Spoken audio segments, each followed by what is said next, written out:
Hi guys, and welcome to my YouTube channel. My name is Zwannda, and today I want to talk about unit trust, also known as mutual funds. Okay, so I believe that in this channel I've spoken about different asset classes, but I've neglected unit trust, and this is something that has worked for me. So let me share a little bit of what they are, just in case maybe you're planning on considering unit trust as your investment vehicle. Then you'll be able to know what they are and what you can consider when deciding which unit trust to buy. Okay, I have my journal with me from Cetrix, just to be on theme, because Cetrix also provide unit trust. So I wrote some notes. I'll be following my notes throughout this video. Okay, so we'll start with what unit trusts are. Maybe before we can go there, have you subscribed? If you subscribed, please make sure you subscribe, share this video, and if maybe you're a returning subscriber, thank you so much for coming back. Let's get into unit trusts. Okay, so what is unit trust? Unit trusts are collective investments. Okay, so you, your family, other people, different investors put money together into this fund, and there is a person who is called a fund manager who works in unit trust management company, who manages that fund. Okay, so they decide what underlying asset they can buy with your money, with my money, collectively, to create a portfolio, right? They can use they can buy shares, which means that the theme of that unit trust would be based on shares. They can use the mixed assets, meaning that they can look into property, commodity shares, and different asset classes, like depending on the theme of that unit trust. And also this is regulated, guys, so they don't just randomly pick. There's regulations that regulates how they can buy the underlying assets. Okay, but it is the duty of the fund manager to decide what to buy within the unit trust. Okay, so normally their goal is to beat the stock market, right? Sometimes they do, sometimes they don't. I know there's conversation out there which speaks about how actively managed accounts are not meeting the stock market, the average performance of the stock market. Okay, so that's something that you can go and look it out yourself. Okay, so then that's that portfolio that they created is then divided into smaller pieces. Those pieces are what is called units. Okay, and then when you're quoted for a price of a unit trust, it's price per unit, meaning that you're charged for that one small portion. And every single person has equal share of a unit, but you can buy as many units as possible. So looking at the structure of a unit trust, you own units within a unit trust, but the unit trust own the underlying asset that is in the overall fund.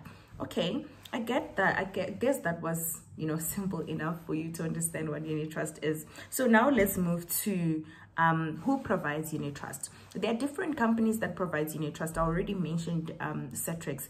There's also your Allen Gray. There's also your Investec. There's Sanlam. There's Allen Gray. There's Momentum.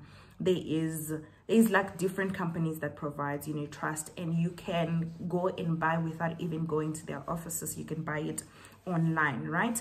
And how are they priced? Like, unlike shares, unit trusts are not listed on the stock market. Shares are listed on the stock market. So with shares, you can see the price fluctuating throughout the day, and you can buy and you can sell throughout the day on shares, right? However, on unit trust, the price is consolidated at the end of the day of the day, and because of that, you won't be able to see the fluctuation throughout the day. And also, if you issue a buy during the day, your buy will only be executed when the price has been consolidated at the end of the day. So that's how they work, right?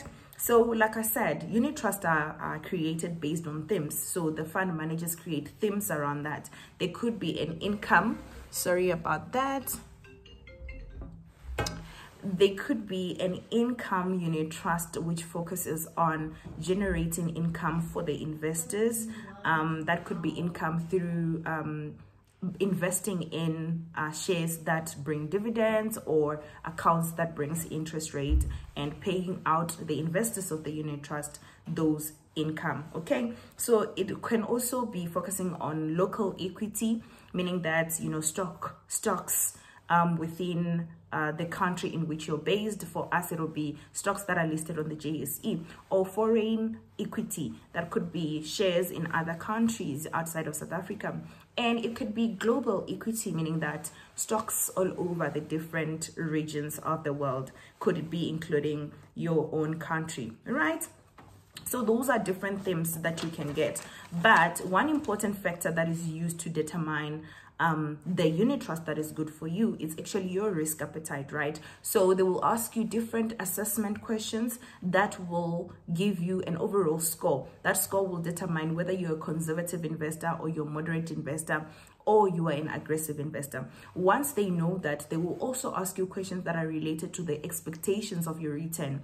That is how they normally determine the type of unit trust that is suitable for you, right? So they have unit trusts such as like a balanced fund, a stable fund, things like that. Then you know that, okay, as stable fund, it's more stable, and then it will give you, of course, the return better than that of the bank, because that's another one of their goals, right? And then they will have like something like equity fund, which is more on shares. That means it's a little bit more aggressive than a stable and a balanced fund. For balanced fund mainly consist of mixed asset classes, okay, and giving you exposure to both stable and aggressive asset classes in one fund, okay. Quick list of the benefits. The diversification, like I'm continuously mentioning, you get exposed to different asset classes.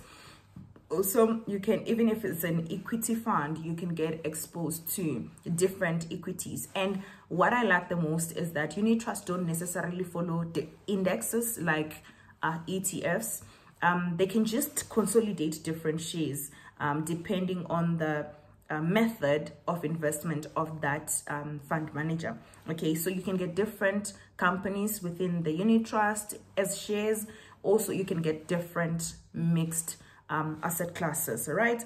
Also, another benefit is the fact that, you know what, when you're the transparency, sorry, when you're looking for a unit trust, you will get what is called a fact sheet. Within that fact sheet, you will get all the information that you need for you to make a decision about a unit trust. And I will talk about how to decide later. Okay, another quick benefit is the fact that, you know, they give you return better than that of the bank. Okay, quickly going into the fact sheet. I love the fact sheet because you know, it documents everything, and they are obligated to publish the fact sheet. So a fact sheet will give you information such as total management fee or total expense ratio. This is the total amount of money or percentage that you will have to pay to the fund manager for them to be able to manage this account, right?